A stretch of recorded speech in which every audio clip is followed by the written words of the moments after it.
20 seconds. 15 seconds. 10, 9, 8, 7, 6, 5, 4, 3, 2, 1, 0.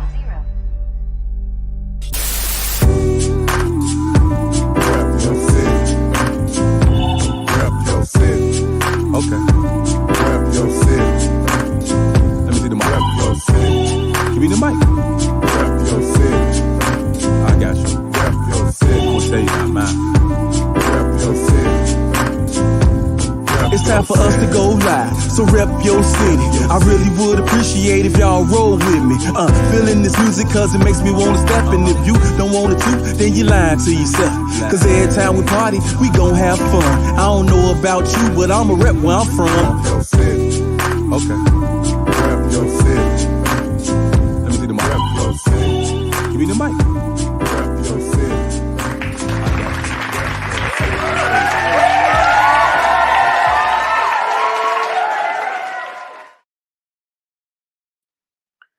Welcome to the RYC Live show this evening.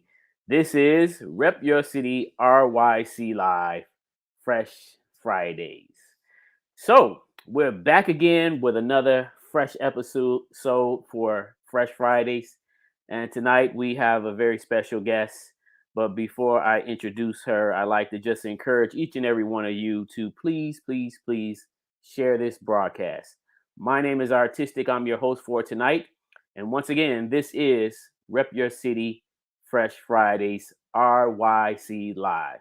Now, if you'd like to be a guest on a future show for a future date, please send us an email to ryclive@yahoo.com.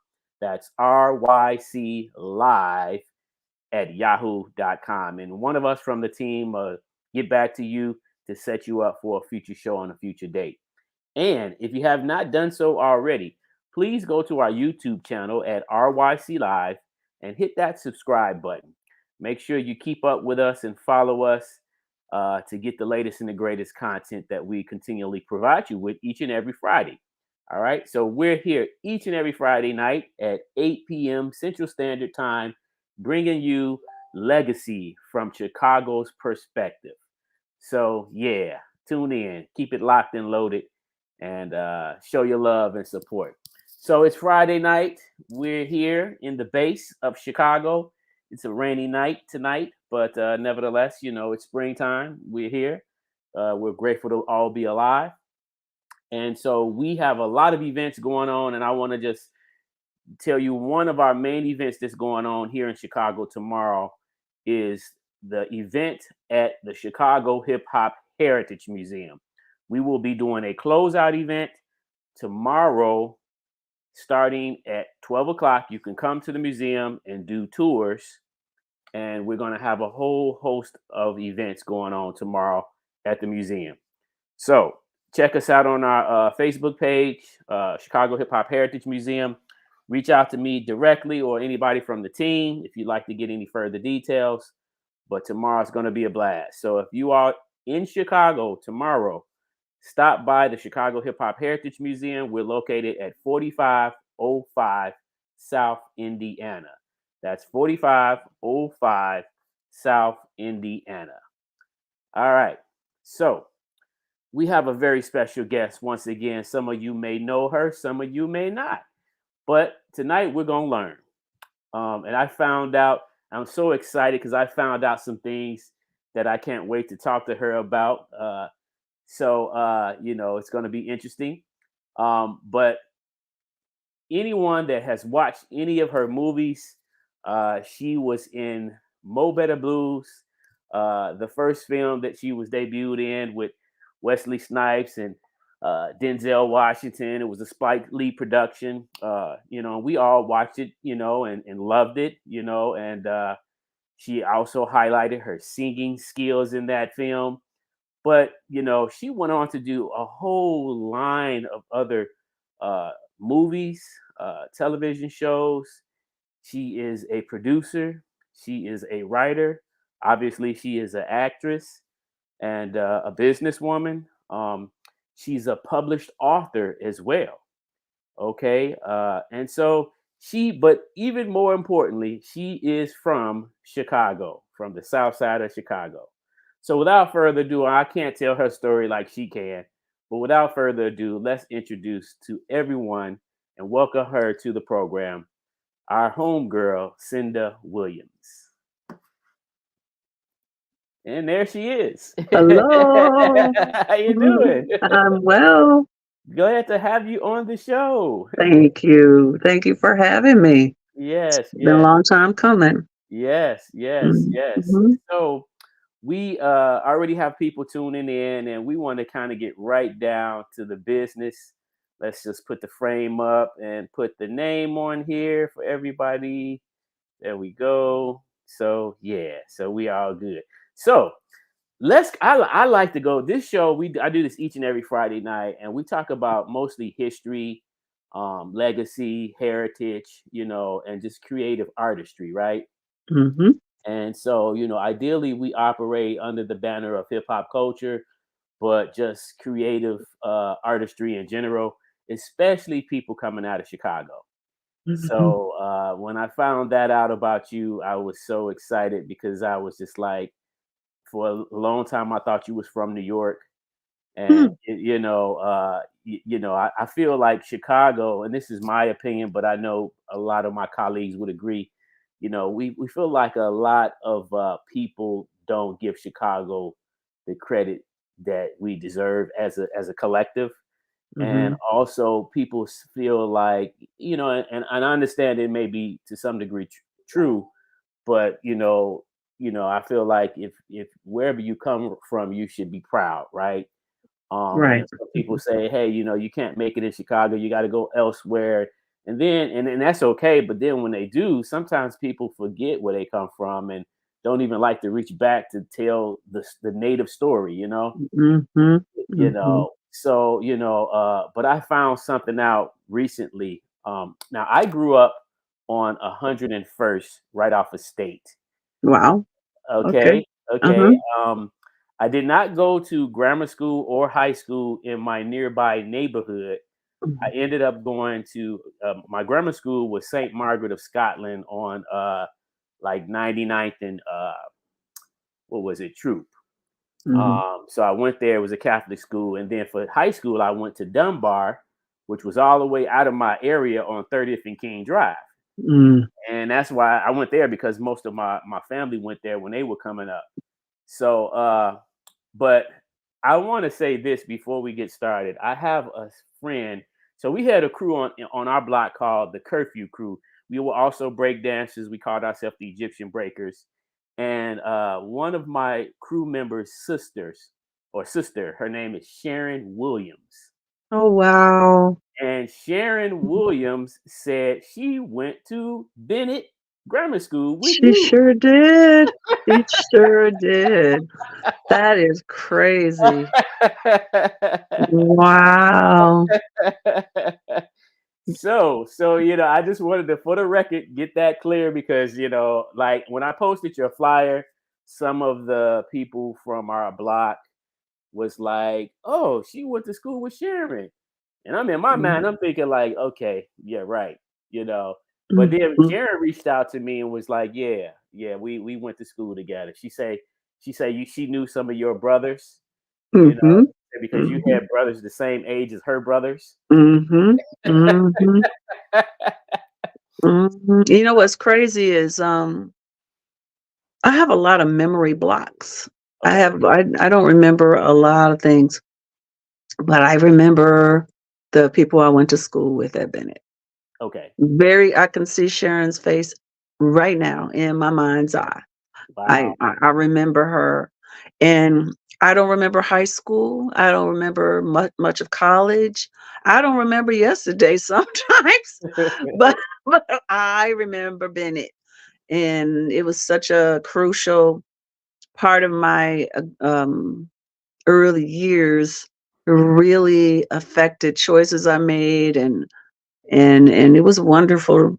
Most I don't really have hardly anything bad to say about my time there, even though some people might have considered it, rough neighborhood. And, Mhm. by then we were already finding needles and condoms in the playground and, stuff like that. But, families were still close and neighborhoods were still community.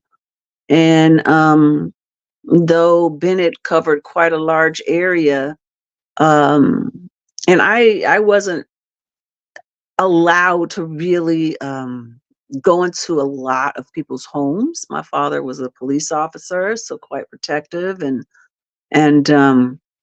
but I remember the kids. I mean, I was from kindergarten through 8th grade, Wow. so Wow. yeah, yeah, Wow.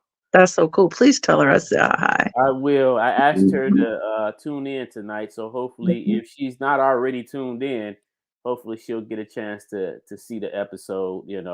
Because yeah, I'm still kind of blown away that that even is true.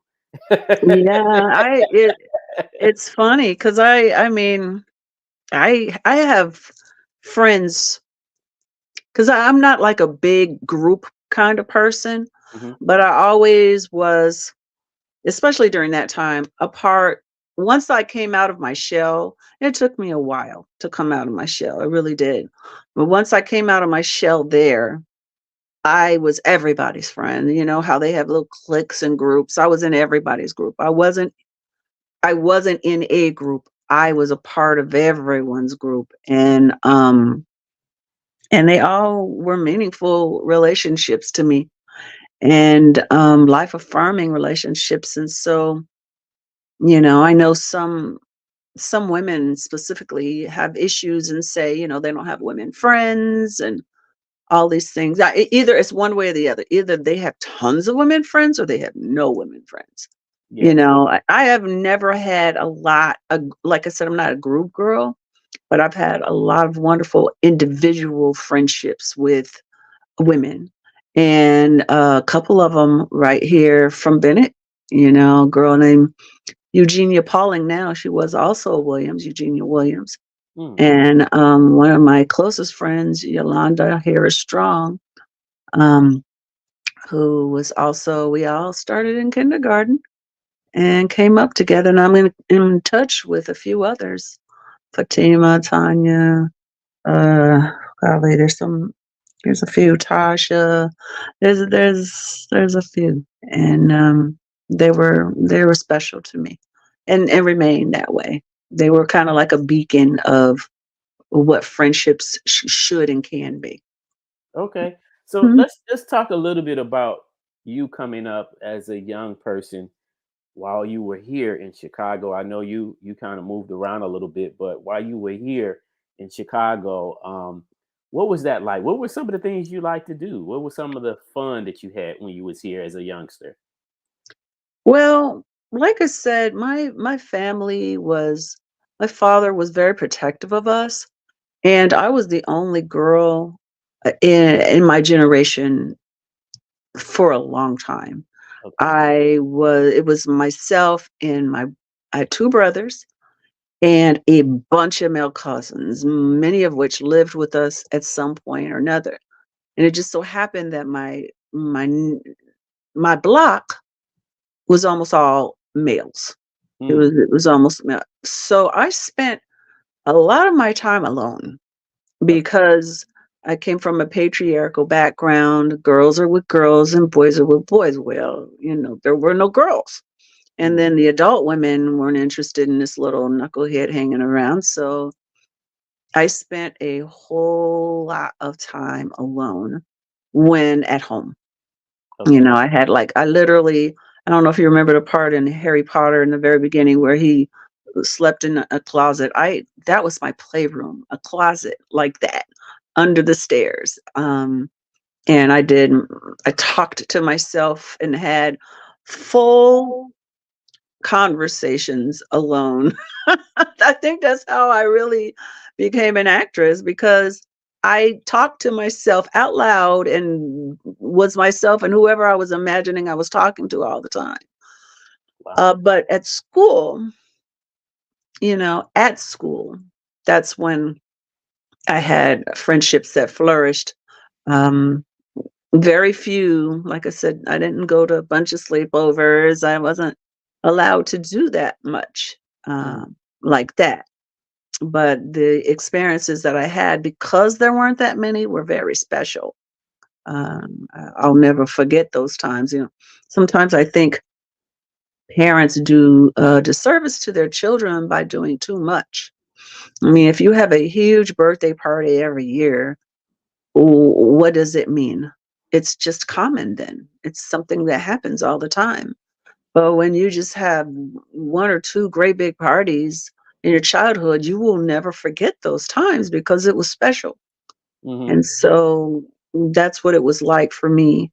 Um, because it was special having those friends at school. Because, like I said, when I was home, most of the time I was reading a book or um, cleaning, cooking, doing everything because I was the oldest in my immediate family, the second oldest in my generation, Hmm. um, on both sides of my father's family and my mother's. So I was very responsible, had a lot to do, and so being at home was more often work. Mm. So school was playtime and fun and learning, which I love to do. I love education. I love to learn. Mhm. Okay, so what community did you? What was the name of your neighborhood at the time when you? Roseland. Okay, so we were in the same neighborhood. Okay, Mhm. Mhm. so and that's interesting because on your block that you lived on, there were no girls. There was a to the right of us, there was a family and there were 2 girls. One was, I think she was a year younger than me. Uh huh. And her sister was far older. Okay. And we played sometimes, but I think she had as much of a protective father as I did, Okay. and then to the other side, there were, girls, but they were far older, they were when I was in elementary school, they were in high school. Mm. So and we were the ones to the left of us were the first Black family on the block. We Mm. were the second Black family on the block. Wow. And so by the time within a couple of years of moving there, I think it was 1972, the entire block then switched over and became Black. And it just so happened that everyone was male, all the my generation at least. They were Wow. all males. So we had the biggest yard on the block. And my father was really great at spending time with the boys, doing sports and doing, coaching and he was like, he was a cop, so kind of the protector of the block, but he was also a father figure for many, even though at that time people had their dads, the dads were around more at that time, but my father was so loud and demonstrative and fun for the boys that our yard was the yard. Mm. Everybody was constantly at our house playing everything. We had a bunch of trees, climbing all the trees, and I'd just be in the house, in my bedroom looking out the window at all the fun that I wasn't welcome to join because I was a girl. Wow. Um, but I do remember this, and I was just talking about it last week. It's so funny. Um, my sister Monica and I, we for fun, one of our things to do for fun is karaoke. Okay. And so we went karaoke at this club. A friend of mine, DJ Philip Green, he um he does like an 80s night. And so this was actually pre-80s. I sang a song from Greece. Okay. One of my favorite memories is sitting on our stoop with all the kids, all the boys singing every song to that show. We all Wow. knew every word to every song of Grease. And I loved it because I was always Sandy, because I Yeah. was the only Yeah. girl. Yeah. And so I always got to be Sandy.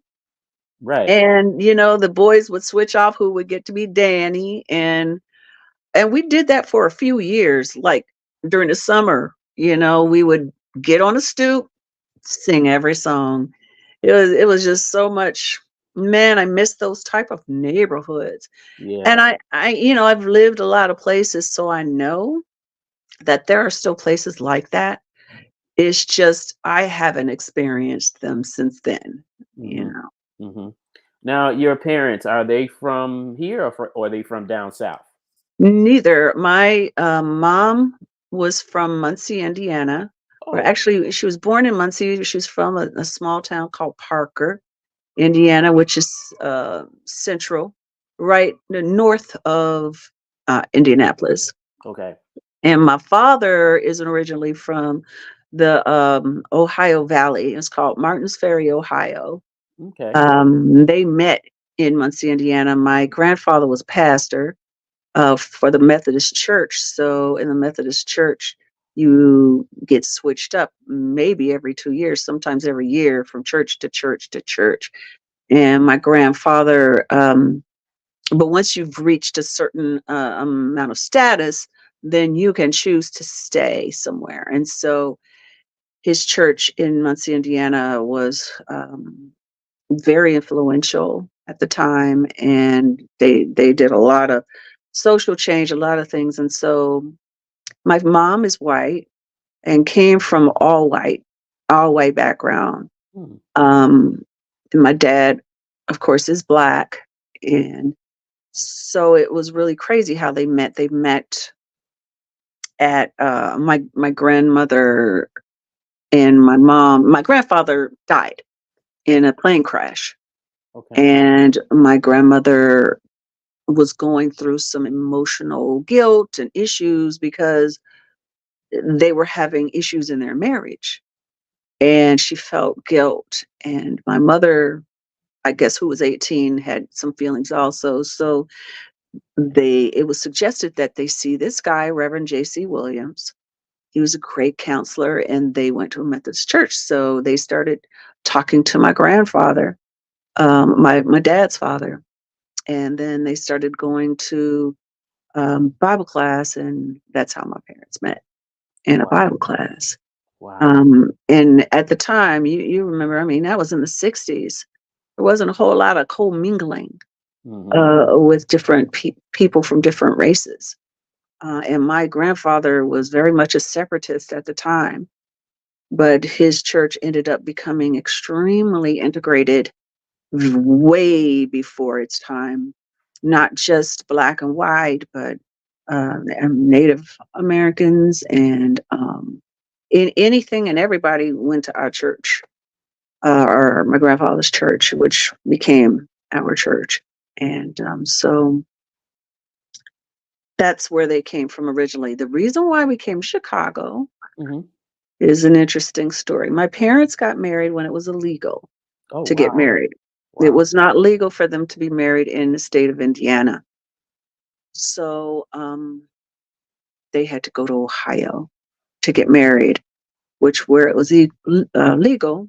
And eventually, my dad was in the army, and my mom got pregnant with me, and she was a senior in college, and hiding the fact that she was married to my father because of the racism. It was so horrid. Yes. But it got found out. And then when she became noticeably pregnant with me, they kicked her out of school. Wow. So her teacher, one of her favorite teachers, she was a senior. It's so crazy, so sad because she never finished. She was a senior. She was just doing her labs. She was almost done. And her teacher was so angry that they did that she quit. She resigned from the school, and she got a job in the hospital. I can't remember the name of the hospital. I wish I could, on the west side of Chicago, and invited my mother to come and work there. Okay. So my mom was pregnant with me when she moved to Chicago to work. And that's how I was born here. Wow. Wow. So I Wow. always say, when people say, well, where are you from? Because there's like Indiana claims me, Illinois claims me. And I was like, well, I was conceived in Indiana and I was born in Chicago. Right, Mm, right. mm, mm, Yeah, yeah, mm, yeah. And mm, and and and that's okay. I mean, like mm. like you said, that may be a contributing factor to you in your artistry as why you have a variety of skill sets, Oh yeah. you know? I've lived in a lot of circumstances, and although it was interesting because coming up where I came up, my mother was one of the few white people I knew, and some teachers. Everybody else was black, and I didn't quite look like anybody else. Mm, Um, with my features, with my skin tone. And, Chicago was very segregated, and not just with the different racial components, but also within the black community. It's a lot of separatism, a lot of segregation. And so there weren't that, most people were beautiful brown skin, like my dad. They didn't look like me. But I didn't have that many issues. We definitely had some. My mother got mistreated quite a bit, sometimes.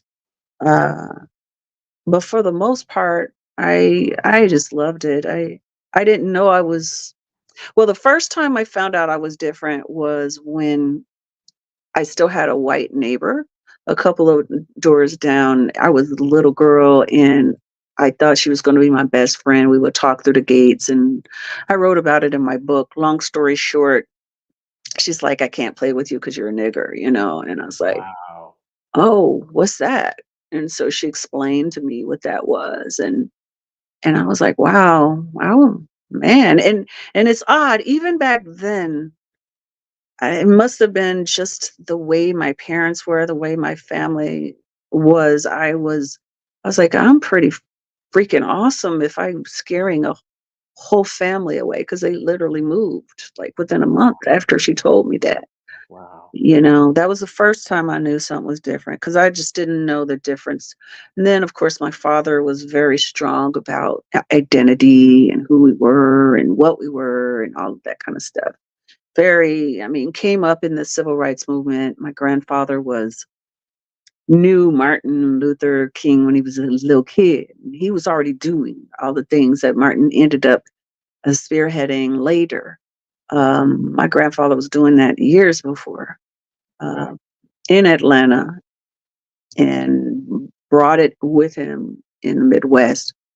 Uh, but then when I did move back to Indiana, when I graduated from 8th grade, I experienced the total opposite of life. I went from all black to almost all white, Mm, and that was not fun.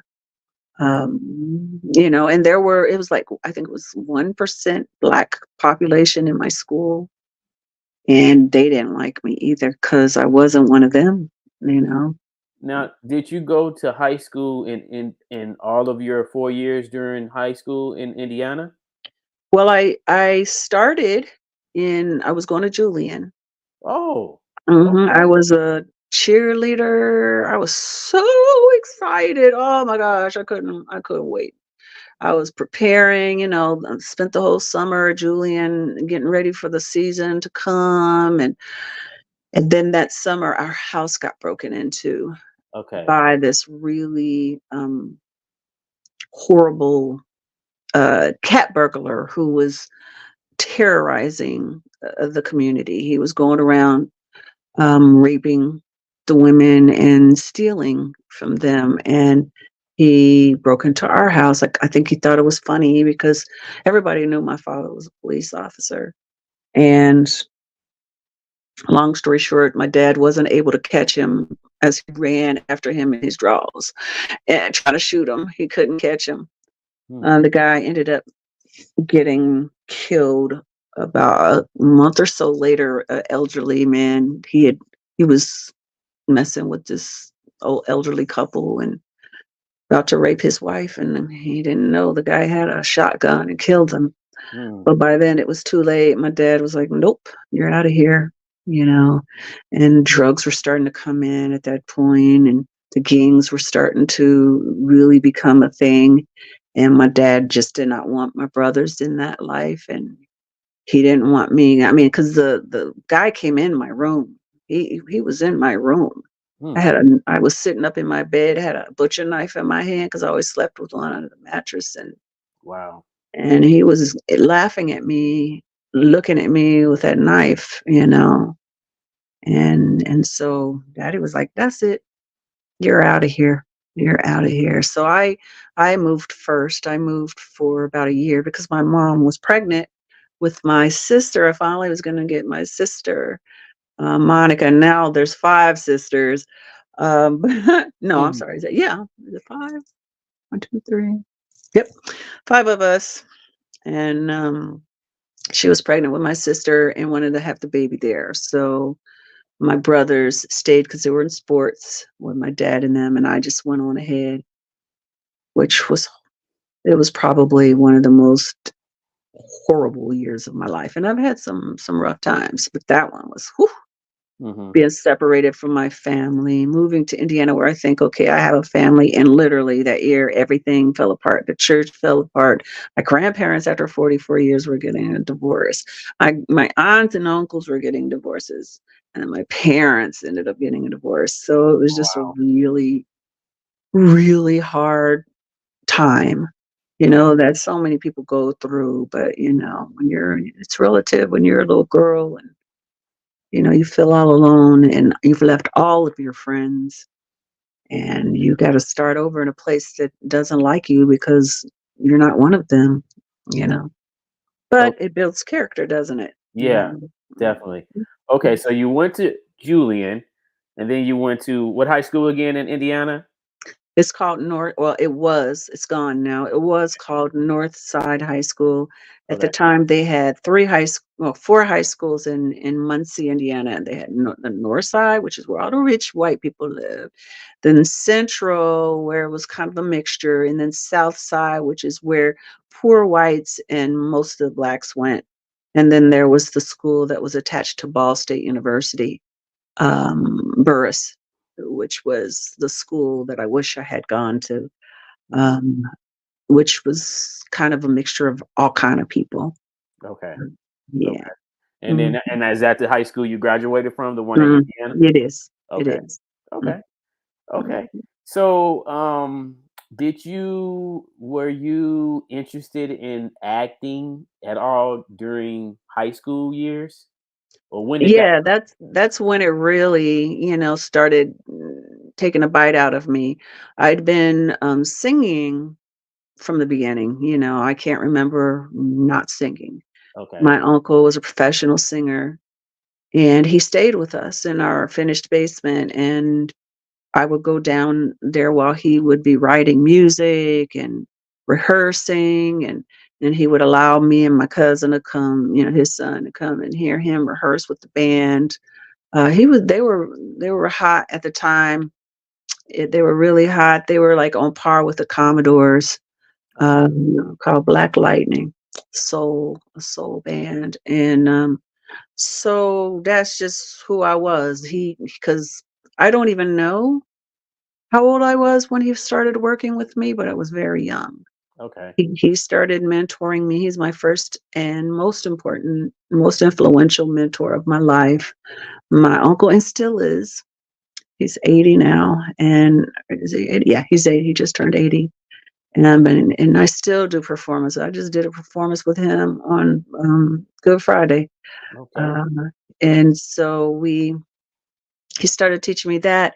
And when I was at Bennett, we had some wonderful English teachers who really taught us about theater and plays and stuff like that. And then the most amazing woman, Mrs. Waits, was the music teacher. And she would have us on the stage doing really amazing things. We competed, our choirs competed, won a lot. Um, but my 8th grade year, we did uh, the um, the operetta, The Mikado. So that was kind of like the very first real role I had. It wasn't the lead, but it was a nice little role. And though it was all music because it's an operetta, that was the first time. And then when I moved to Indiana, I was so fortunate. There was a woman there. Her name was Nancy Krause, and she was an English teacher and she was the theater person. And I started in choirs. I was doing all the choir stuff, and so we had to do musicals. The choirs were required to do the musicals. And she heard me sing and she saw something in me. And so, against the wrath of many parents and their children, she started creating content so that I could do something, Mm. and putting me in roles, doing plays specifically so there would be something for me, and not necessarily black roles, but Mhm. roles where it didn't matter the ethnicity or the race. And Mhm. she had a lot of hate for that. She had a lot of hate for that because this Negro wasn't supposed to come up in there and start doing leads. You know what I Right. mean? It's okay if she's in the chorus. Although my freshman year, there was a girl. Her name was Dewana Chitwood. Oh my gosh! The first time I met someone that I was in awe of. This girl was bad. I mean, she sang her tail off, and we did the whiz. Okay.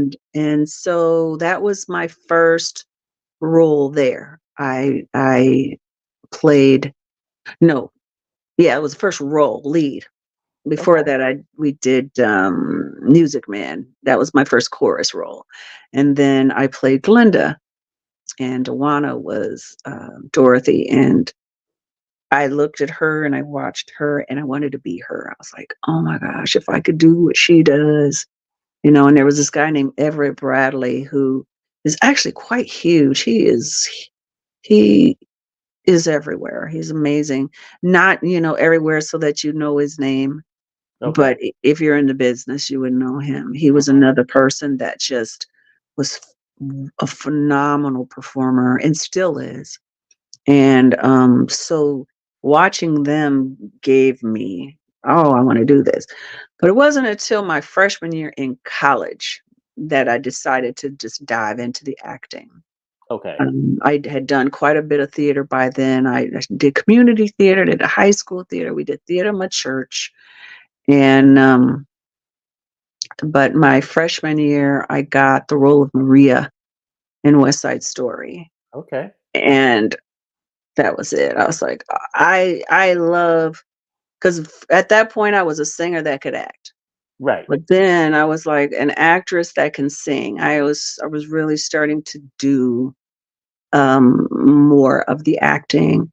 Though it didn't take away my passion for music, it just gave me another avenue to create. And it is just, I have never looked back. Okay. Now, Mm. what is your brother's names? I have two brothers. Okay.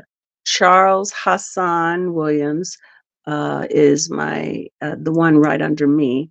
Okay. Most people called him Hassan. That's what he went by. Okay. And my brother Frederick Douglass Williams, who was just Fred. Yes. And then Fred is still here. Yeah, he moved here and there a little bit, but he's in Illinois. He's Okay. primarily lived his life here. My brother Haas, he came out to LA for a while with me. Okay. Both of them came out to LA for a while, but Hassan was there for a while. And then he Okay. moved to Texas and he hasn't left Texas yet. We miss him, but Okay. yeah, they're very popular.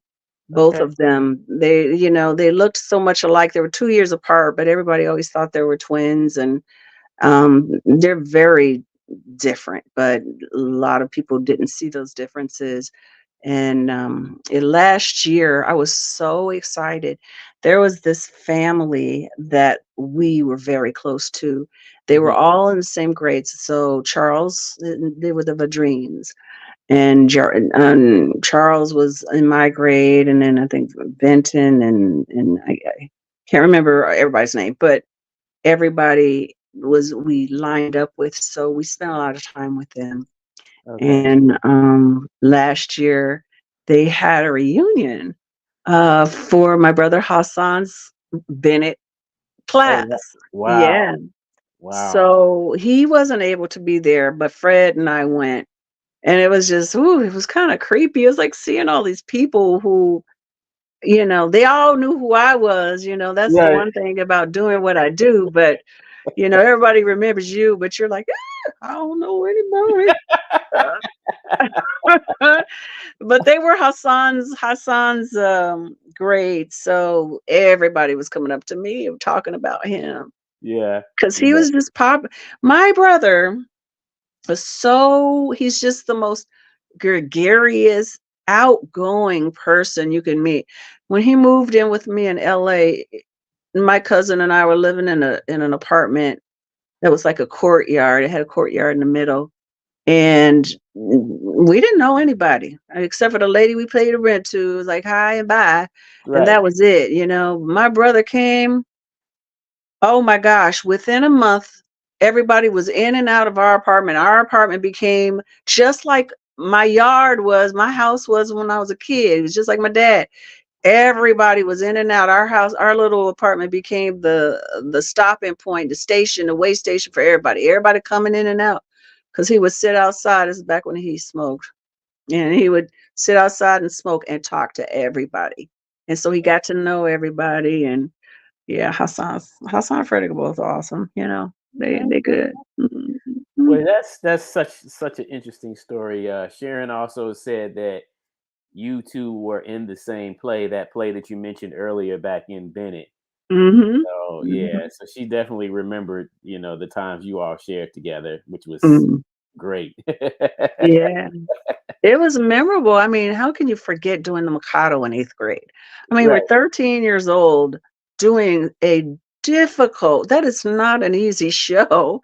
right, And not to mention the costumes, the makeup, the hair, I mean, Mrs. Waits, she went all the way out. It was I mean, if I could see pictures, I wish we had pictures. right. I would probably not think it was so high quality, but my memory of it Yeah, was, yeah, yeah, wow. As a matter yeah. of fact, my very last whooping I got, and I used to get them all the time, most of the time for stuff I didn't do, because I was always taking whoopings from my siblings and my cousins.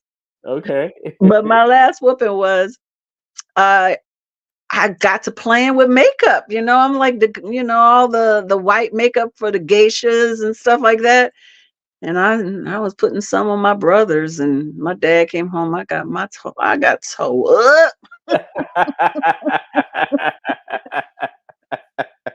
Woo!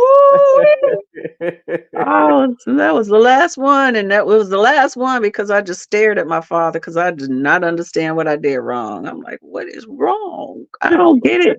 It hurt, but I didn't care because I didn't think I was wrong. I was like, why are you mad at me? Right, right, right, right. Uh, and he explained it, and that's when I felt bad, but at Yeah, least his perspective and yeah, yeah. Okay. All right. Well, we're gonna take a quick commercial break, Mhm. and when we come back, we'll get right into the business. We want to talk about you coming in, meeting, and your debut film and the business itself. So, Okay. uh, you all are watching the RYC Live Show, and we will be right back.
All right, welcome back. We are back once again with our special guest, Cynda Williams, in the building, in the house.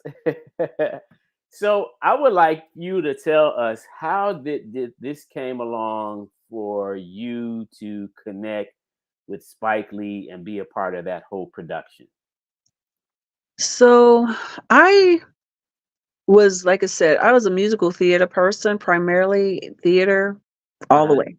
I Okay. was not a movie person. I barely watched television. I watched some, but because my father ran the TV, it wasn't my choice very often. It was football, basketball, baseball, any sports, and the news. That was what we watched most of the time. Uh-huh. So I didn't watch it. Every once in a while, on a special occasion, we would go to a drive-in Okay. and watch a double feature. And I loved those. And I had been inside a movie theater a couple of times, but it wasn't my focus because, I was in the church, so I was singing gospel and then I had some pop bands and then, so all this other stuff. So I didn't consider movies. My senior year in college, I was dating a guy who did watch more movies. Oh, He was into more movies, and so that's how I got introduced to Spike Lee. oh, okay. We watched, it was the first time I watched She's Gotta Have It Okay. in school days, and that is when I really thought and hoped that, I mean, actually, a few years before that, I had hoped to be going to Spelman. That was my dream. Okay. Because after the experience of being in an all black school and then going to all white school, or not all white, but mainly white, I really just wanted to go back to the black experience. So I was trying to go to Spelman. That's where I wanted. But then my mom got pregnant again for the final time with my baby sister. She's not my baby sister. I got a couple more underneath her, but my sister Sadaka was born, and my dad and mom weren't together. Okay. They just came together one last, hee ha. And my dad was still here in Chicago, and my mom was in Indiana and where we were, and I knew that there was just no way that I could go away to Atlanta to go to school. I had to stay home. Hmm. Had to stay and help with my little sisters. And so when I saw School Days, it like pulled something in me because I was like, oh my gosh, that's what I'm missing, even though it's horrible. And I would have been one of the jigaboos, okay? I, I no, I would not be a wannabe, okay? They might not let me in there, but I when the AKA came after me, God bless them, they're amazing women. I was like, no, I want to be a Delta if I'm gonna be anything. But the Deltas didn't want me, so I was like, I'm gonna be a me for me. Right. So when I saw that movie, that was my first, that and She's Gotta Have It was my introduction to him. And I was like, oh, that'd be cool. That'd be cool. There's a black guy doing this stuff. Okay, whatever. But that was it. I knew I was going to move to New York by then, and that my idea was go straight to try to get on Broadway, even though I didn't know if I would make it because I didn't know if I was good enough. Because you just have these huge things in your mind about what it's going to be like in a place like that. Mhm. But then after I graduated, I moved there with at the time my best friend, and my first audition was in a month of moving there, and I was like, "Pfft, I'm all right. I'm all right." Because I went to this audition, and there was a long hallway, and this was an off Broadway musical, and it was a long hallway, and it was full of people, but you could hear every audition. So I was listening to these people. I was like, this is New York. I got this. I got this. I'm ready, you know. And I got that show right away. But again, that's all my mind was just, incremental steps to get myself to Broadway. I was dancing. I was a dancer. a singer, I was an actress, I was a writer, I was all these things, and that's all I wanted to do. Of course, I had a job at a restaurant, and I was hosting at this restaurant and doing their bookkeeping. Of course, it was 3 restaurants. And every night that I would work, and I had to work a lot to afford to live in Manhattan, um, all these people got to know me. I became friendly with the regulars that would come there, and they all kept coming in and saying, "You really need to audition for Spike Lee's new movie." And I'm like, "Movie? That's not my thing. That's not what I'm doing." And they're like, read the character analysis, or read who she is. It's you. It's exactly you." And I guess by then Spike had already been through New York, been to Chicago, been LA, and had auditioned a lot of people and was not satisfied with the girl. And so when I read it, and literally 7, 8 people, different people unrelated to each other, said to me, "You have to do this." I was like, okay, this is feeling a little bit like God. You know what I mean? You can't ignore that many suggestions for you. I believe you can hear God in any place, and you have to be open to it. You just got to listen. So I've told the story a million times. I won't belabor it, but I went to the casting director's office thinking, that's what you do, because I had no clue.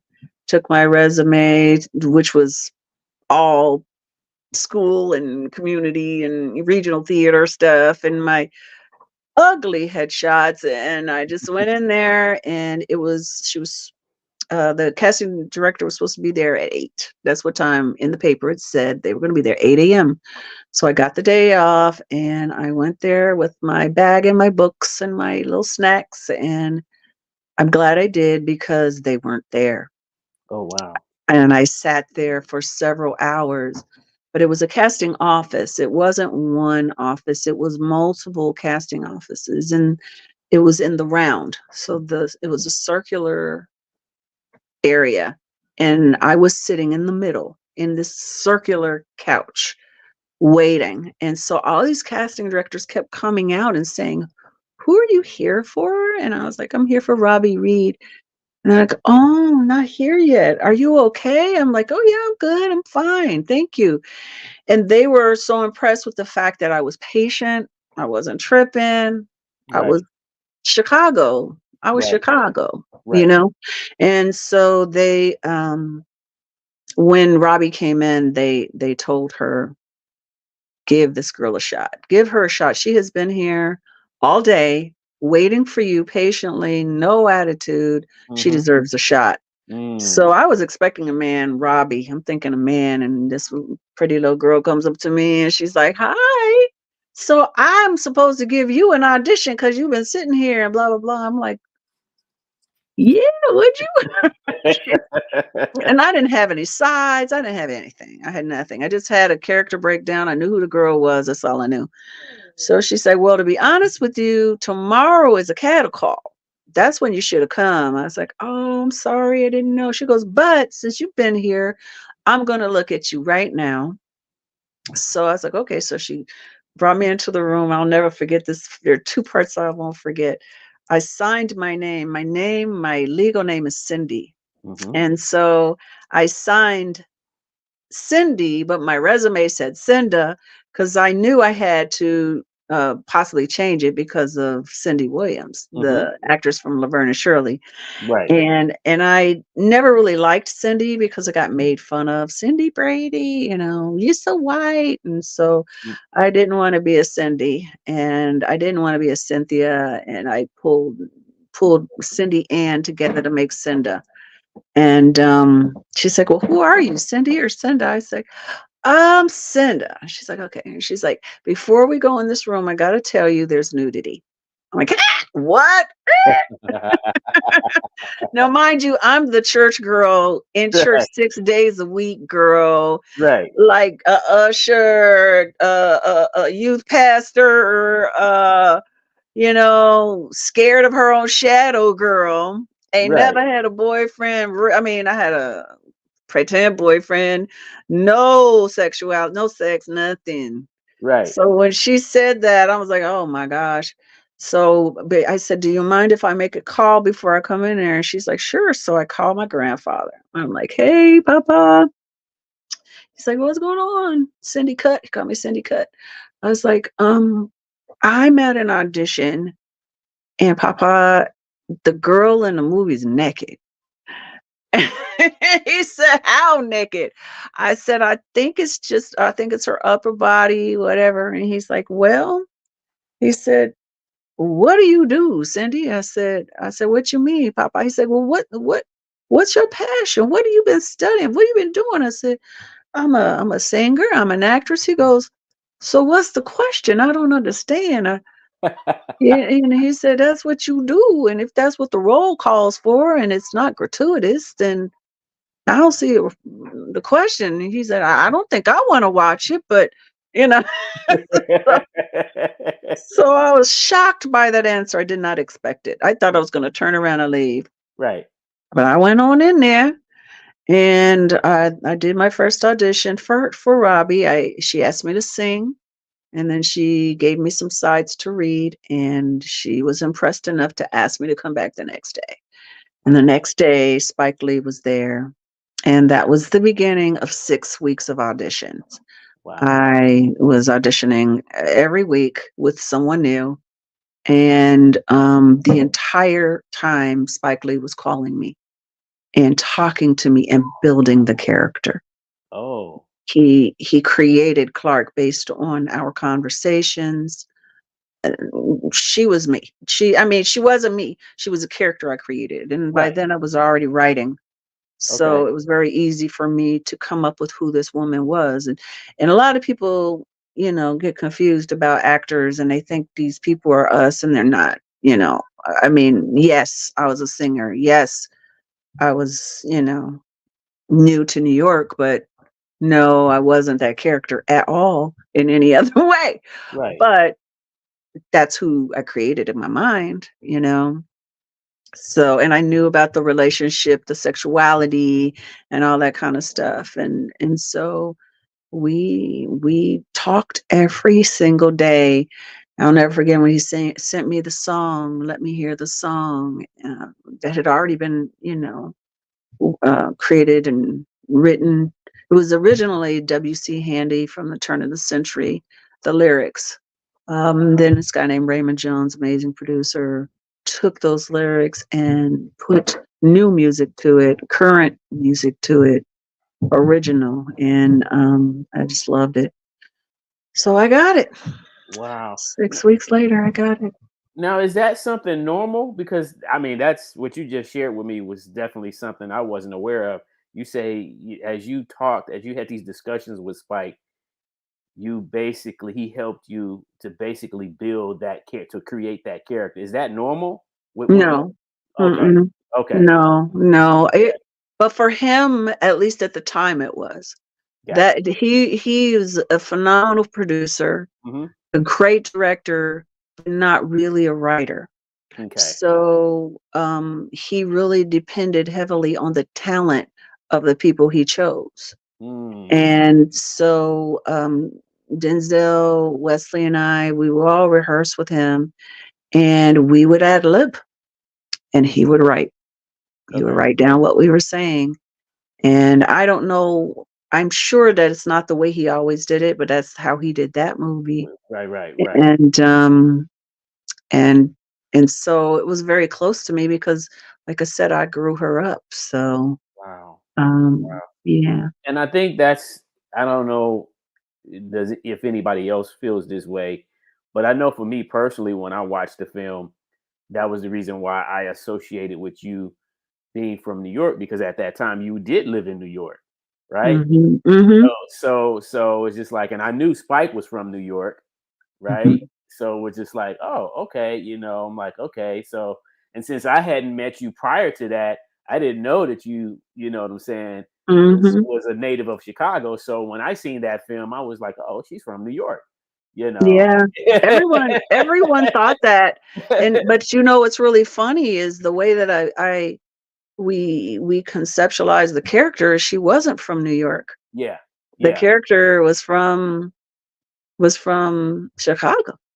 yeah, She was yeah, from Chicago, yeah, but people assumed because I was in New York yeah, yeah, yeah, yeah, that yeah, I was yeah, from New York, but yeah, yeah, I had only just moved there. yeah, yeah. I hadn't moved from Chicago, Right, but I moved from the Midwest. right, right, Yeah. right, right, right, Mhm. right. And and plus, with following Spike and his goals and and his projects and stuff, we knew that he was from New York. So Mhm. just by association, with just automatic, unless you knew prior, Right. like people that went to school with you obviously knew that you were from here. But Yeah. but that is so interesting though, and that Mhm. little tidbit of the building of the character was that's very interesting. Mhm. That's very interesting, and that's why I was like, "Is that normal?" Because I've never heard anybody even say that before. Mhm. Yeah, especially at that level. Yeah, At that level, no way. Most of the time, the scripts are set in stone. yeah, And when you're that high up, in the studio, right. but he was a maverick. He did things Yeah, differently yeah, yeah. than That's than true. anybody, Yeah, which was part of his appeal. yeah, He didn't do it like yeah, Clint Eastwood or yeah. or somebody anybody else. Right. He did it his way, which made it special, made it different, and it gave a lot of us the ability to not only recognize the fact that we were good actors, but we were creators. We were more.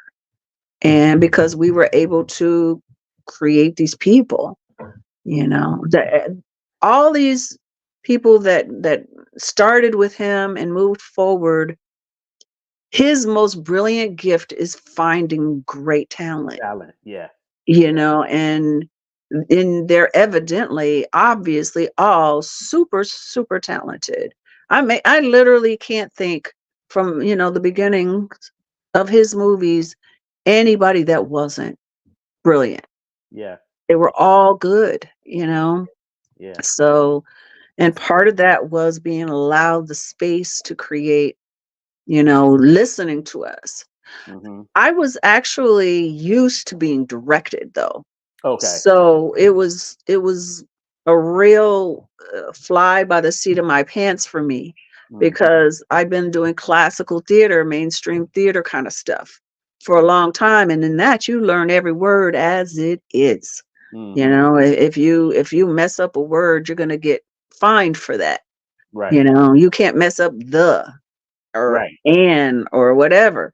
But in this, I'm like, what? I get to make it up. I get to sit. I mean, once we had our rehearsals, the lines got put, pretty much the way they were. Okay. In independent film, different story. In independent film, there's a Yeah. lot of Yeah. making it up on your feet stuff. You know what I Yeah. mean? And I Yeah. don't honestly love that.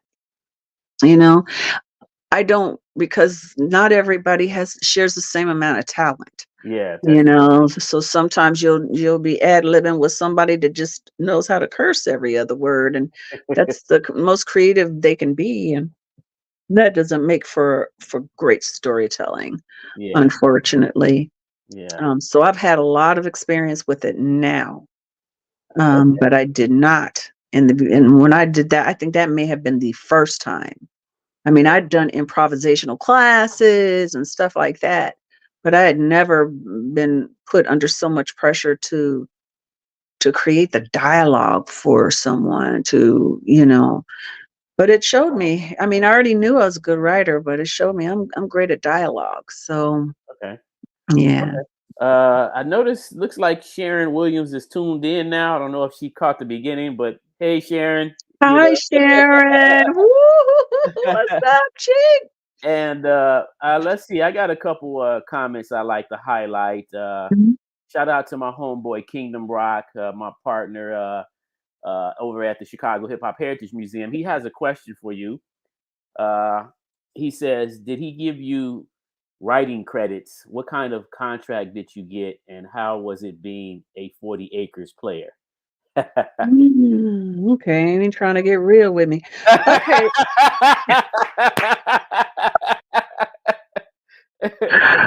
I am always kind, okay, but I will say no to the writing credit for Okay. either that or Jungle Fever, which Okay. you know.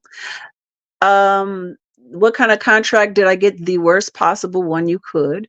Oh, Everybody did. We all did, okay. except for maybe Denzel, Okay. because that's just the way he did it. We got the very least you could get. Yeah. And how's it being a 40 acres player? I am very blessed by the fact that I was. It opened doors for me, but after Jungle Fever, I didn't do any more. Okay. I'll leave it there. Okay. All right. So Sharon says, hey, you guys. That's what's up. We also got Ron Simmons checking in. So Hi, Ron. How you Ron, doing, dude? Ron says, my girl Cynda, what's up? Thanks for joining in, man. Yeah. Ron's got trying to do some big things, man. Yeah, Really I big know. things. I know. Yeah. Yeah. Shout out to his project too with the documentary about Cabrini Green. I thought Yeah. is it a documentary? I thought it was a film. Well, yeah, I think it is. I think it is Oh, a okay. film. Let me take that back. hmm Yeah. So Either one would be great, but yeah, I wouldn't be yeah. involved in a documentary, I don't think. Yeah, so shout out to Ron. And then let's see here. Some of the comments are coming in here. Sharon just made another one. We did a play together. So yeah, she I think she missed the beginning part when we were talking about that a little Yeah, we talked about it, Sharon. We sure bit. did. We sure did. Yeah, Mhm. yeah. So that's very interesting. So okay, so I posted up a few little short screenshots of some of the other movies because you went on to do you know how many movies that you or films you've done to this date? Over 60. Well, Wow. with the television and Okay. movies, but Okay. primarily Okay. movies. Yeah. Primarily, yeah. That is truly amazing. Truly amazing. So here is let's see here. Right. Okay. So um Mo Better Blues, 1990, 1992. And I had already seen Caught Up, but I had not seen One False Move. So Hmm. I just watched that last night, Oh, wow. and it was very good. Very good Thank you. movie. Yeah, yeah. So Mhm. can you talk about I mean, like the whole concept of just being an actor in these times, at least then, and how things continue to change over the years. Because, like you said, when you talked about, Spike working with you and talking with you to build that character, and you said that wasn't normal. How did that differ from other movies? Like, for example, One False Move. But One False Move was a very different experience. Mm, Um, First of all, it was one of the best scripts I've ever read. okay. Ever, ever, ever, ever. Yeah. It's Yeah. not what ended up on screen. Okay. I I went out to LA to do a photo shoot with Denzel. We were starting to do publicity for Mo Better Blues. It hadn't come out yet. Uh And huh. while I was there, I had a Spike's lawyer helped me out for a little while. I didn't have an agent. Okay. And so he heard about this movie, One False Move, and they were auditioning everybody. Some women had turned it down due to the violence. And so I went in for my first audition and I got the script, and it was just like an actor's dream.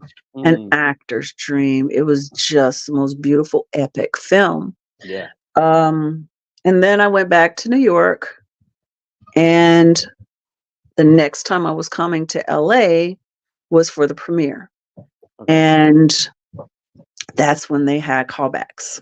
And I got a call back, and it was between myself and two other women, names you wouldn't recognize, Okay. and got that role. Got it. I was blessed. I got it. Wasn't easy though, because I wasn't the first choice of the director. Okay. I was first choice of everybody else, but not the director. Okay. So there were issues with that. So when I got the script, I took it back to New York and I studied it because I had to. It was immense. There was so many words, so many monologues. It was a very wordy epic. It was beautiful. Mm-hmm. And I worked with an acting coach on it and everything, and it just I got it so stellar. And then 3 months later, when I went to Arkansas, we get there and they give us a whole different script.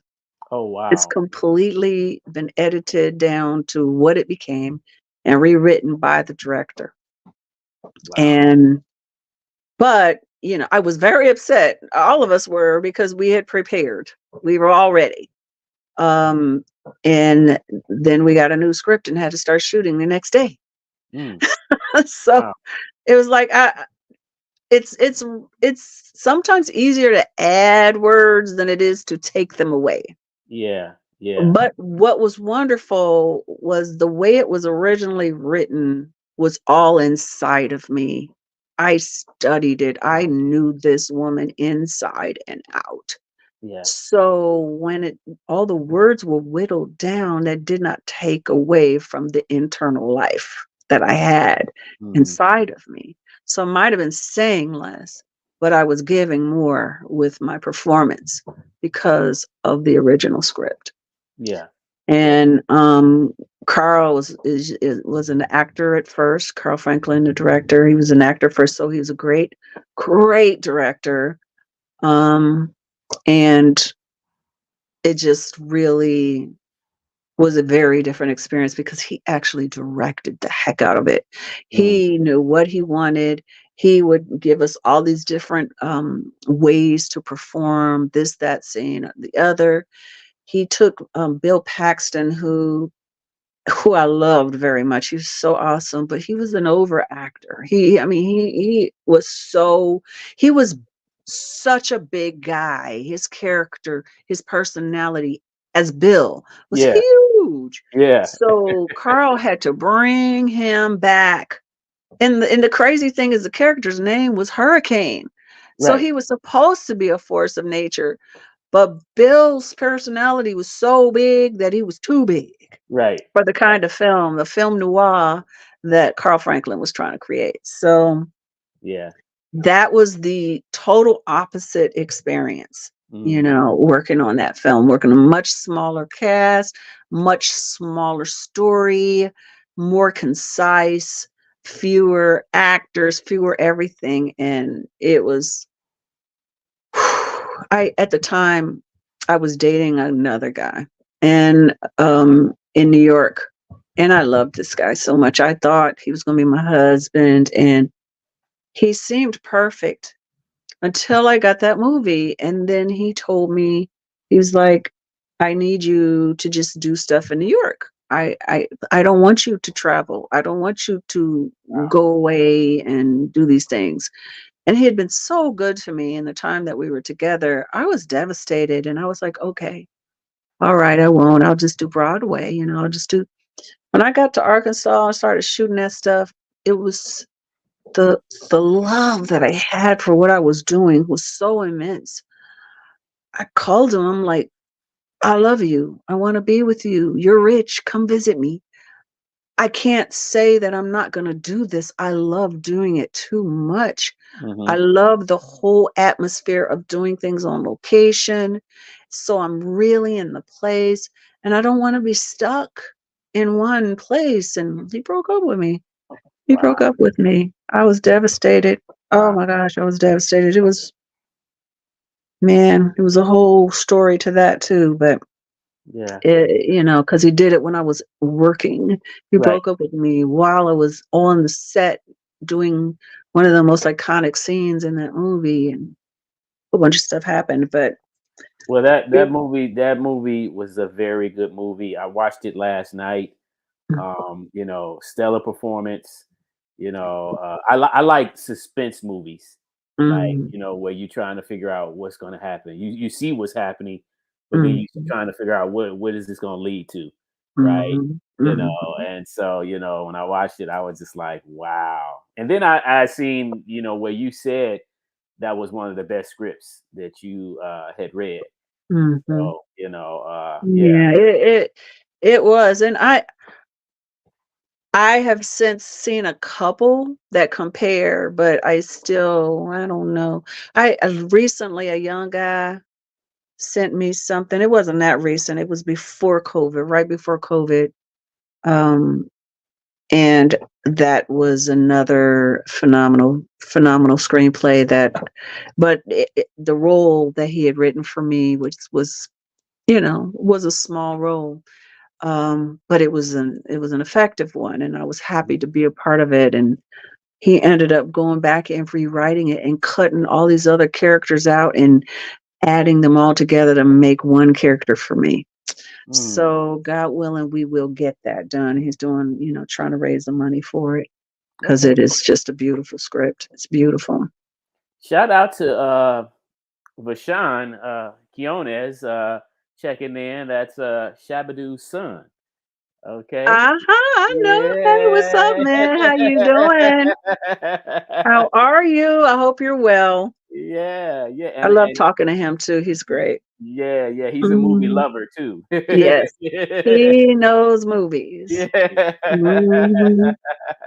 That's cool. That's cool. Mhm. So how do you like? Okay, so let me just ask because like there's you have a ton of movies, you have a ton of projects that many of which I haven't even seen yet myself, but now I have some more homework to do. But Mm. how do you prepare yourself for a project, like a film project that once it lands in your hand and it's been agreed that you're going to do this project, how do you prepare yourself for it? Well, it really depends on the role. It Okay. really depends, but there are a few things that I do every time. Okay. Um,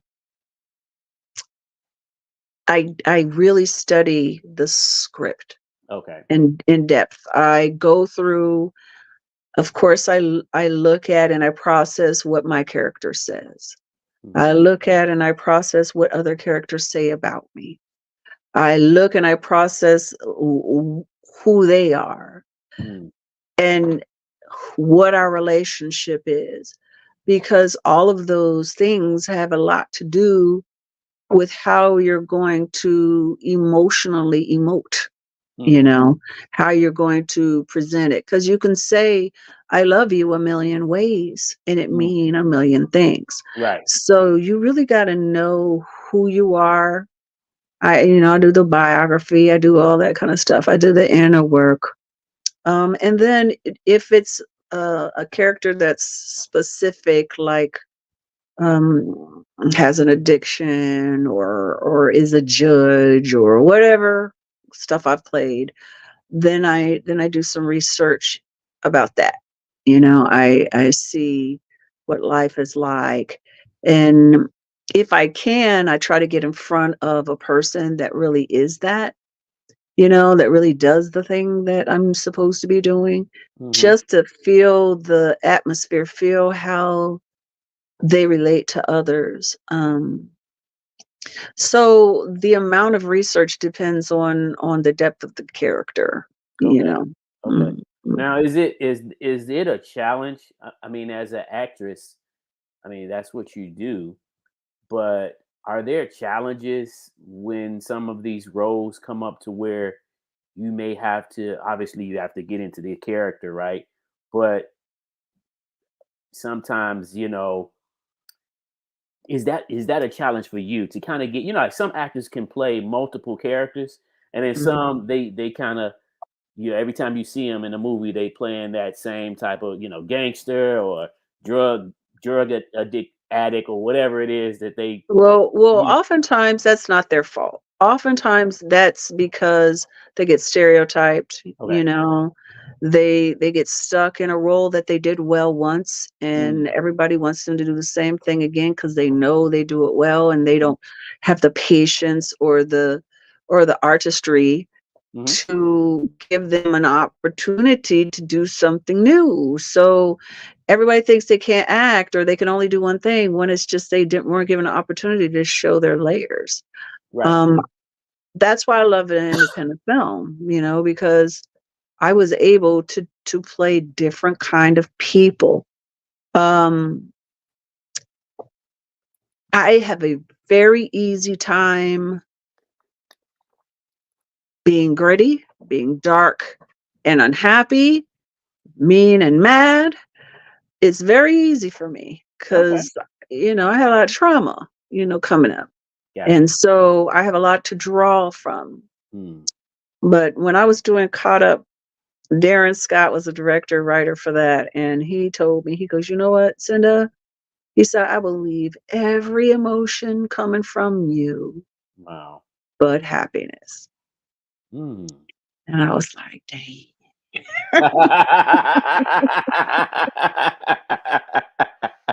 But I wasn't happy for a long time. Yeah. And the thing is, I can be really freaking funny. Right. People that Right. know me are like, you need to be doing comedy Right. because Right. Right. I have a quick wit, Right. and you know, my timing is good, but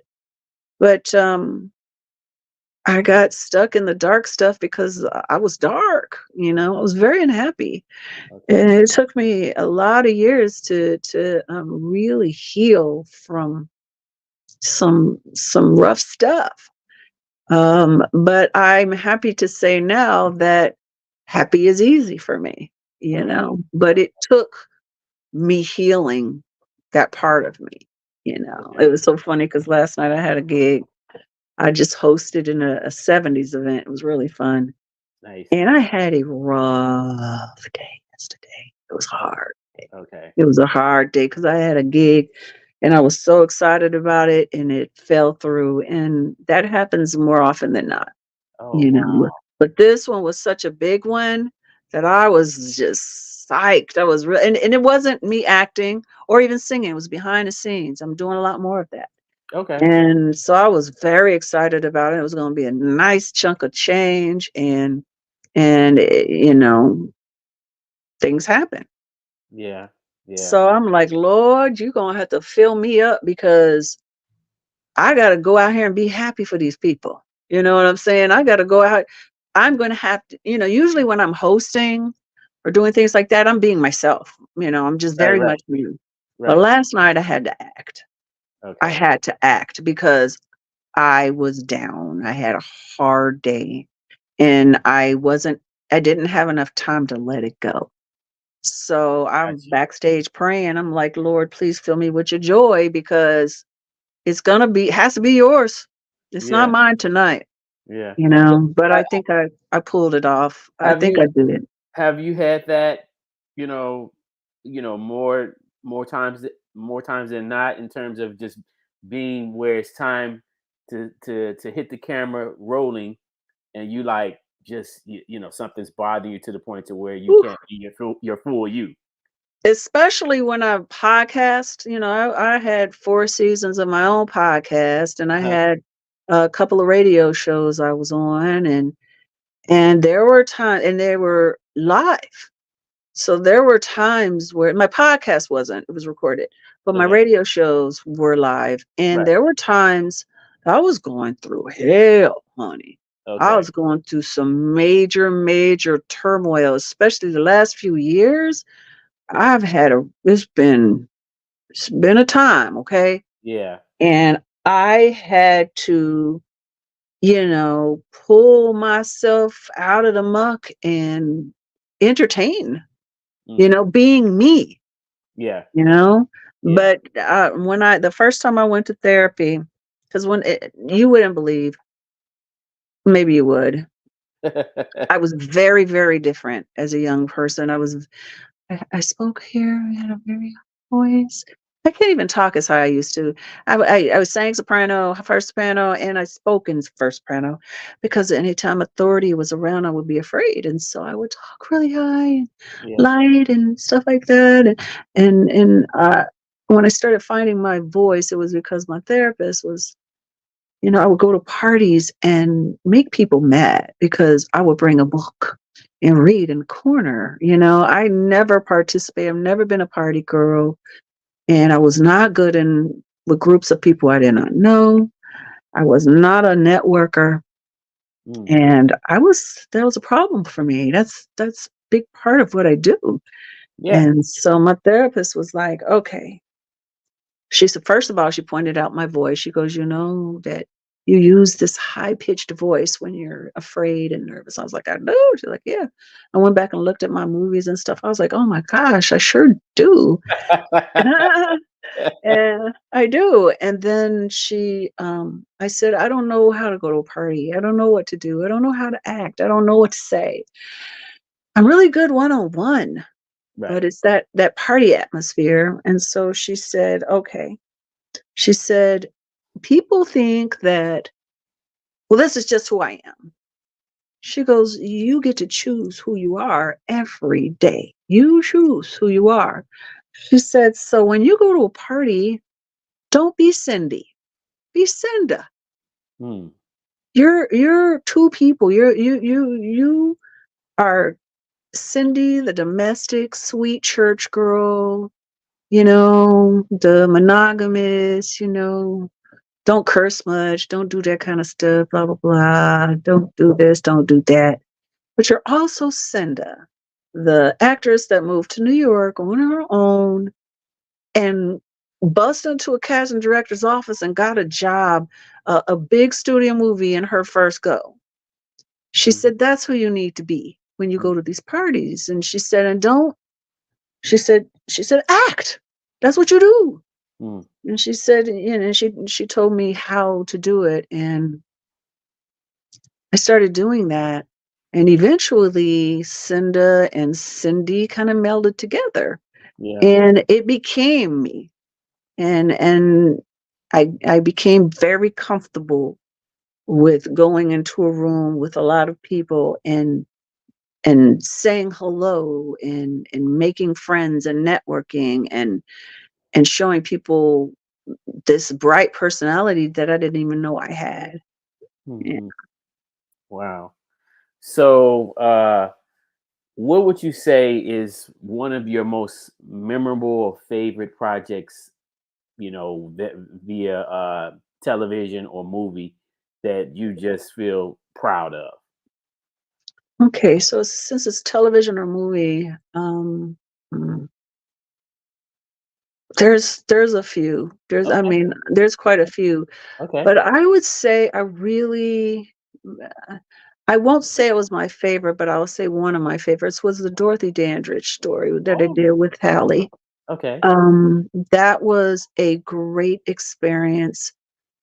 First of all, because Dorothy became a hero for Hmm. me, and I always thought Vivian did not get her light, and I got to play that character, and it kind of mirrored Hallie and I in our careers.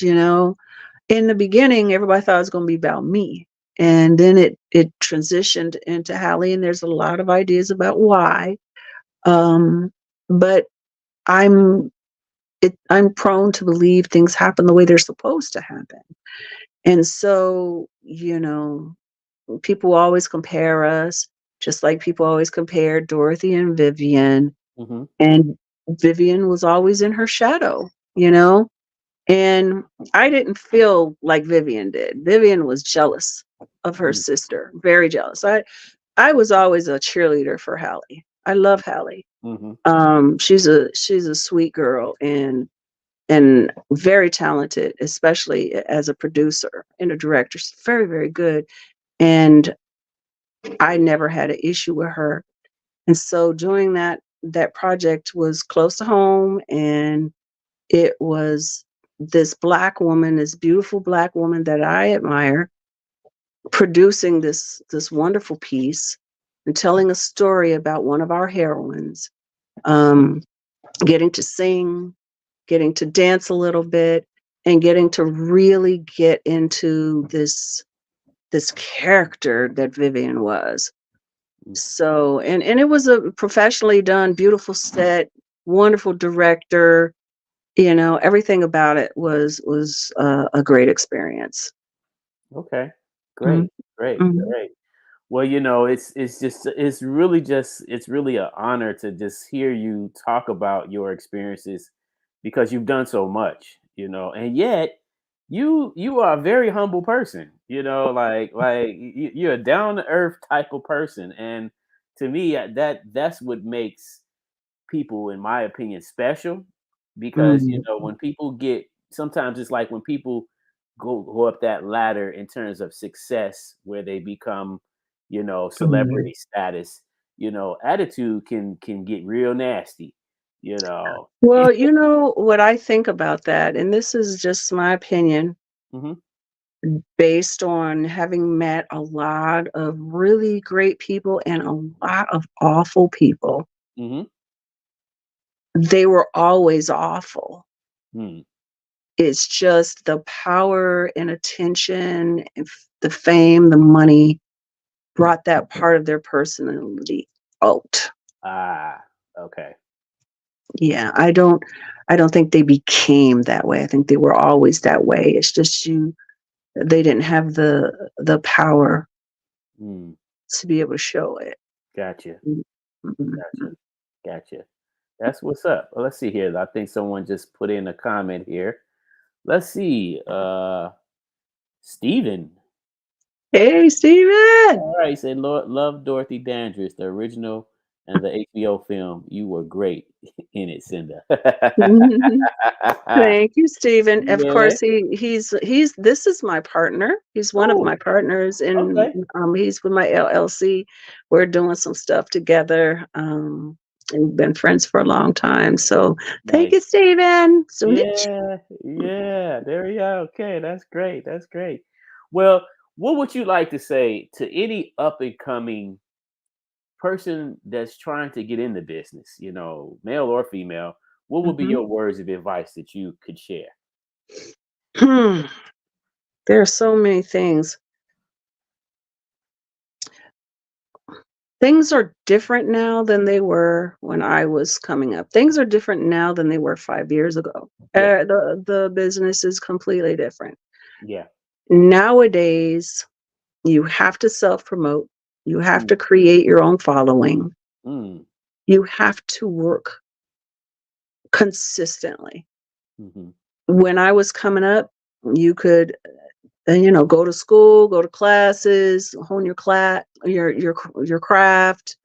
you know, and maybe if you're fortunate, get into the room and get the job. Now they won't even look at you, your resume, your picture until they see your numbers. Oh, really? Yes, that is the first thing they look at now. Oh, wow. How many followers do you have? Wow. Because so much of it is about the money. There are many accountants running this now, not artists. They don't give a crap about who's better, you know, Really? only who can bring in the dollars. Okay. So if you come to them with, a certain amount of followers already, then they're saying, okay, that's ticket sales right there. Right, right, right, right, right, right, right. That's ready made. That's already going to help us. So, I mean, that is a very practical piece of advice. It's a very different piece of advice than I gave for many years, which was never give up on your dreams, keep at it. And not everything is. If you don't get it, it wasn't yours in the first place.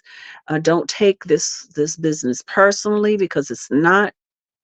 And those things are all still true. But now you have to create your career yourself. My daughter's decided to become an actress, Mhm. and she went to school for it, and she's amazing, but she's super shy, just like I was. She Mm, reminds me of myself so much. Um, and I begged her, girl, get online, show mm. your pretty face, Yeah. and she's finally doing it. Mm. She's matured enough to recognize certain things, and she's creating a following. Good. They don't care how good you are. That comes later. They Mm, don't care how fine you are. There's a lot of beautiful people. mm. They care about marketing, marketability, and do you have people that care about you enough to buy your song or um, watch your show? Mm-hmm. That's first. Mm. So figure it out. It's like, what can I do new? I don't know. Something. Mhm. You can do Now, something. Figure it now, out. now that's in comparison to what was the painted picture before in the old days when you were trying to get into the business? How did you get to the point to It, where you it could get it paid? was often number one who you knew. Oh, okay. Most of the time, it was who you knew. Okay. Um, and on my for me, it wasn't that. For me, it was the way I looked Uh-huh. and the fact that I was extremely prepared. Gotcha. I was good. I was ready.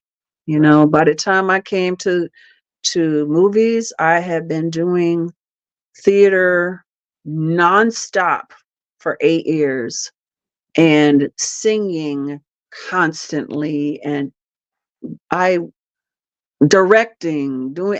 I was in and out on every angle of theater, and I was completely ready. That's why when I went to New York and I heard all those other people, I'm like, I'm all right Yeah, yeah, yeah, because I yeah, had yeah. been doing it.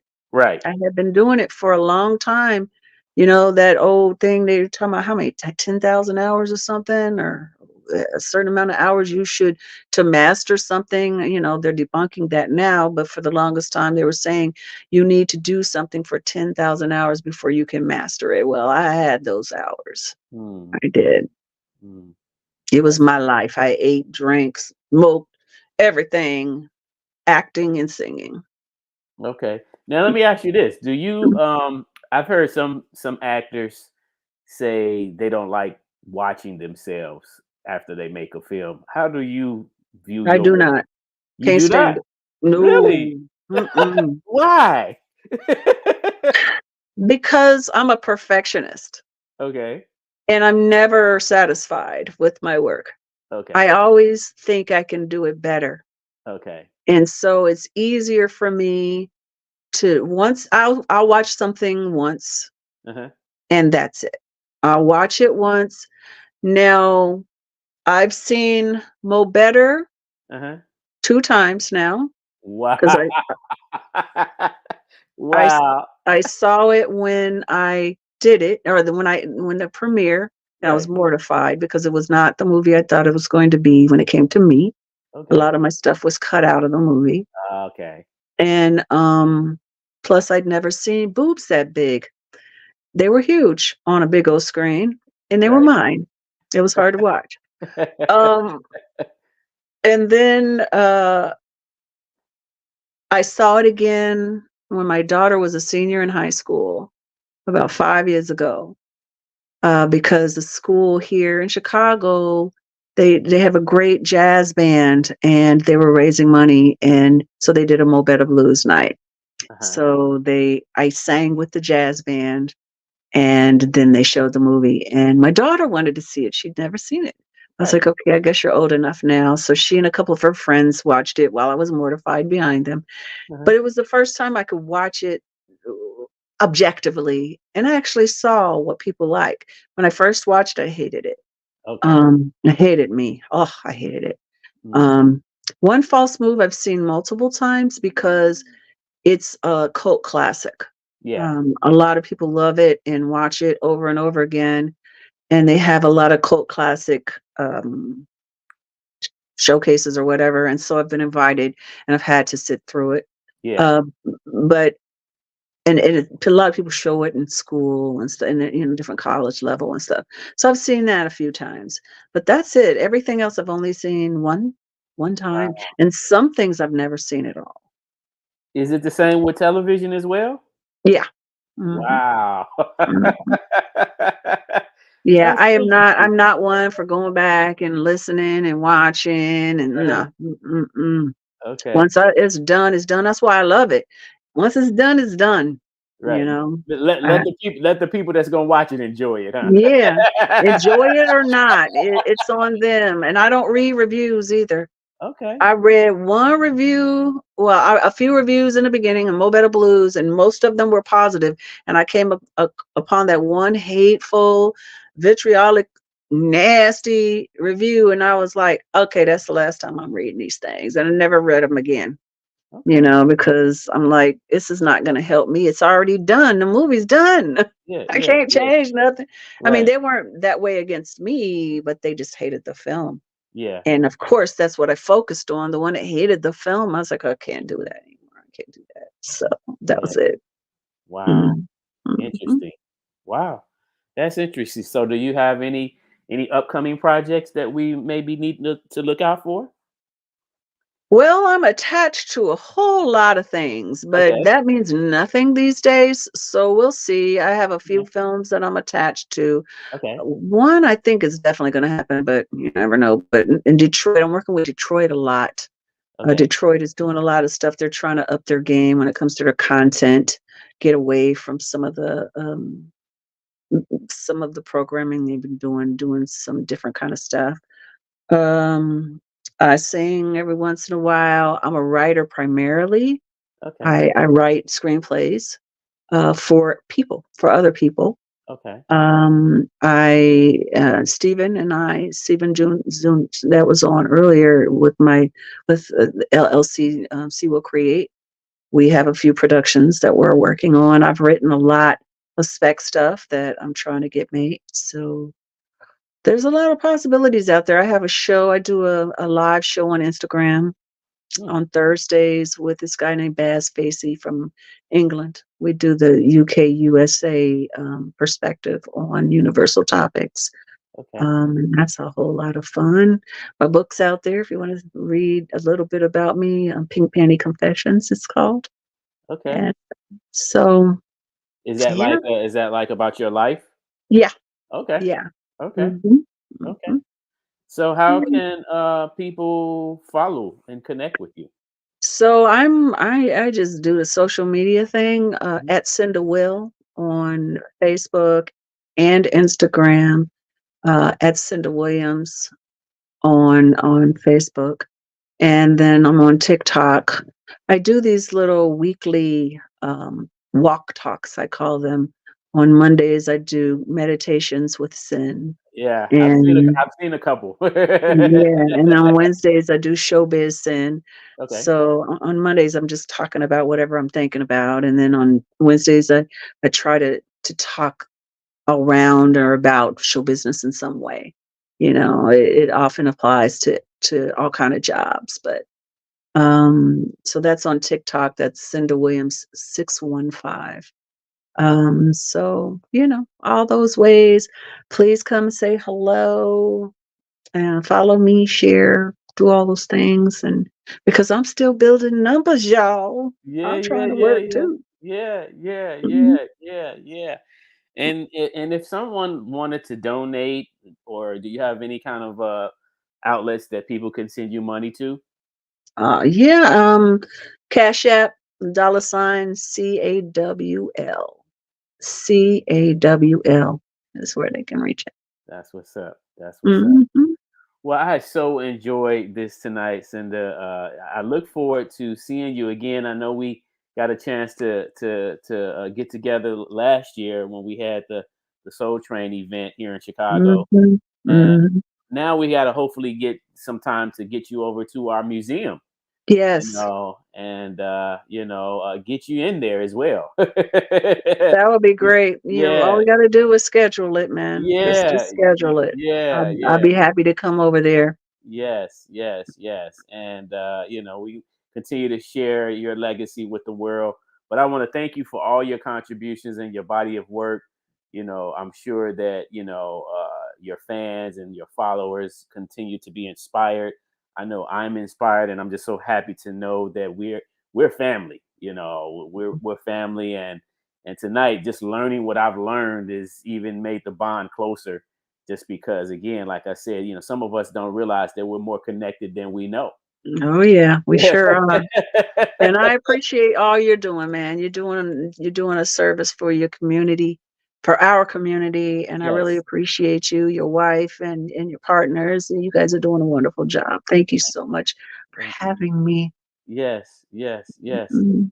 All right. So yeah, so thank you everyone for tuning in. I'm going Mhm. to also well, you got the link already, so but I'm gonna send you some information, Cynda, so that way we can keep in touch with everything, Mhm. what's going on. We got a big event going on tomorrow at the museum. It's basically our closeout where we're gonna have people to come bring any kind of artifacts or memorabilia to the museum, and then Mhm. we have a little lineup of showcase performances and some public speakers and things of that nature. But again, it's all about, like you said, community. Us helping one another to grow and develop in our artistry, and also helping people to understand that you can do it wherever you are. Mhm. Like like you said, today you got to put in work and make yourself visible, and we have social media to help us to do that. Yes. Yes, it's very important. Yeah. Yeah, yeah. So any last words, any shout outs to anybody before we conclude? Just thank you everyone for listening in and sharing your comments. Thank you, Stephen, for checking us out. Sharon, girl, are you Yeah. here? Are you here? Oh my gosh, we got to do a Bennett reunion with our grade. Um, everybody, everybody that's chimed in, thank you so much for joining us tonight. And please follow me and say hello. And I love you guys. I love all of you. All right. All right. Well, you have a wonderful evening, and we'll be in touch. And Mhm. oh yeah, she says yes. Sharon just typed in yes. Okay, we got to hook up, girl. Yeah, Okay. yeah. So thank All you right. once again, and we'll be in touch, and you enjoy the rest of your evening. And we'll be Thank back. you. We'll be back once again next Friday at 8 p.m. with another Fresh Fridays episode. We do this each and every Friday night at 8 p.m. Central Standard Time. But until then, everybody, don't forget to rep your city. I'm Artistic, and we are out. Peace.